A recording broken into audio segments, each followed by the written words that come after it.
जबरदस्त पथराव देखिए देखिए। रोहिंग्या मुसलमान देश के लिए बड़ा खतरा है।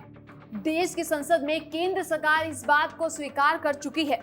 सुप्रीम कोर्ट में हलफनामा देकर सरकार इस बात को भी मान चुकी है कि देश में रह रहे रोहिंग्या अवैध अप्रवासी हैं। दिल्ली के जहांगीरपुरी में जो हिंसा है उसके पीछे रोहिंग्या मुसलमानों का हाथ बताया जा रहा है। क्या जहांगीरपुरी की हिंसा 2020 में हुई दिल्ली दंगे का नया प्रयोग है? क्योंकि उस समय अमेरिका के राष्ट्रपति डोनाल्ड ट्रंप का दौरा देश में हुआ था और इस बार ब्रिटेन के प्रधानमंत्री बोरिस जॉनसन भारत के दौरे पर आने वाले हैं। सवाल कई हैं जिसके जवाब तलाशने अभी बाकी हैं।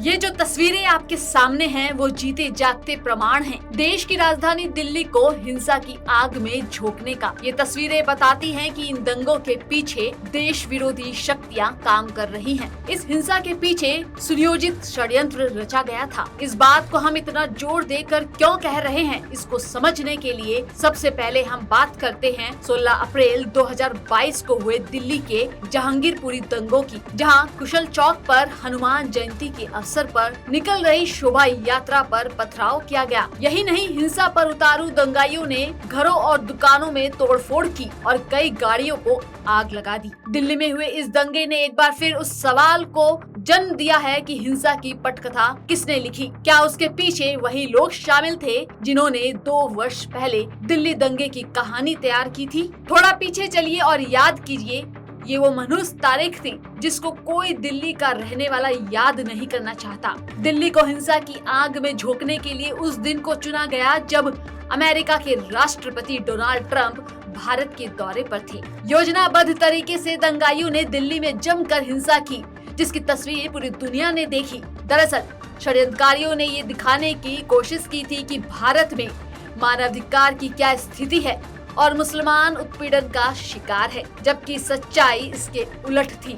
दंगा करने वाले अल्पसंख्यक थे और वीडियो फुटेज में जो तस्वीरें निकलकर सामने आई उससे सच्चाई के बिल्कुल उलट थी। इस बार भी जब ब्रिटेन के प्रधानमंत्री बोरिस जॉनसन भारत के दौरे पर आने वाले हैं तो धर्म की आड़ में दिल्ली में हिंसा हुई है। दोनों दंगों की रूपरेखा रचने वाले का मकसद साफ नजर आ रहा है कि ये कोई संयोग नहीं है बल्कि सोचा समझा प्रयोग है। इसी प्रयोग को लेकर 2020 में प्रधानमंत्री मोदी के द्वारा दिए गए संबोधन के कुछ अंश को सुनाते हैं, दंगाइयों और उनके आकाओं की पोल खोलते हैं।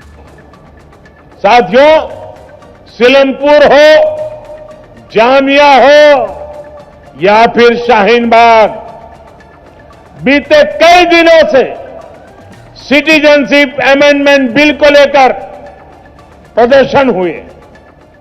क्या ये प्रदर्शन सिर्फ एक संयोग है? जी नहीं, ये संयोग नहीं, ये एक प्रयोग है। इसके पीछे राजनीति का एक ऐसा डिजाइन है जो राष्ट्र के सौहार्द को खंडित करने के इरादे रखता है। देश की राजधानी दिल्ली में पिछले 5 साल में जेएनयू में देश विरोधी नारे, सीए के खिलाफ प्रदर्शन, उत्तर पूर्वी दिल्ली में दंगे, शाहीन बाग में विरोध प्रदर्शन और अब जहांगीरपुरी समेत कई राज्यों में धार्मिक जुलूस पर पथराव की घटना, एक के बाद एक हो रही ये घटनाएं कई सवालों को जन्म दे रही है। जैसे देश की राजधानी को दंगों की प्रयोगशाला बनाया जा रहा है। क्या यह दिल्ली में सोचा समझा प्रयोग है? क्या अंतर्राष्ट्रीय स्तर पर भारत की छवि खराब करने का षड्यंत्र रचा जा रहा है? क्या मुसलमान एकजुटता दिखाकर हिंदुओं में डर का माहौल पैदा करना चाहते हैं? देश के लिए रोहिंग्या मुसलमान खतरा है तो सवाल ये उठता है कि कौन है रोहिंग्या मुसलमान? इनसे राष्ट्र को किस तरह का है खतरा? दिल्ली के अलावा कौन कौन से राज्य हैं जहां इनकी घुसपैठ जारी है? दरअसल रोहिंग्या मुसलमान मुख्य रूप से अवैध बांग्लादेशी हैं, जो कई देशों में बसे हैं। एक रिपोर्ट के मुताबिक म्यांमार में करीब 10 लाख रोहिंग्या मुसलमान रहते हैं, जिनको वो अपना नागरिक नहीं मानता। दिल्ली में यूएनएचसीआर के कार्यालय में सिर्फ 17,500 रोहिंग्या पंजीकृत है। दिल्ली के कई इलाकों में रोहिंग्या मुस्लिम शरणार्थी के रूप में रह रहे हैं। अपनी पहचान छुपाने के लिए रोहिंग्या अपना धर्म तक बदल रहे हैं। लाखों की संख्या में बिना दस्तावेज वाले रोहिंग्या बांग्लादेश में रह रहे हैं। इन्होंने दशकों पहले म्यांमार छोड़ दिया था। भारत में भी रोहिंग्या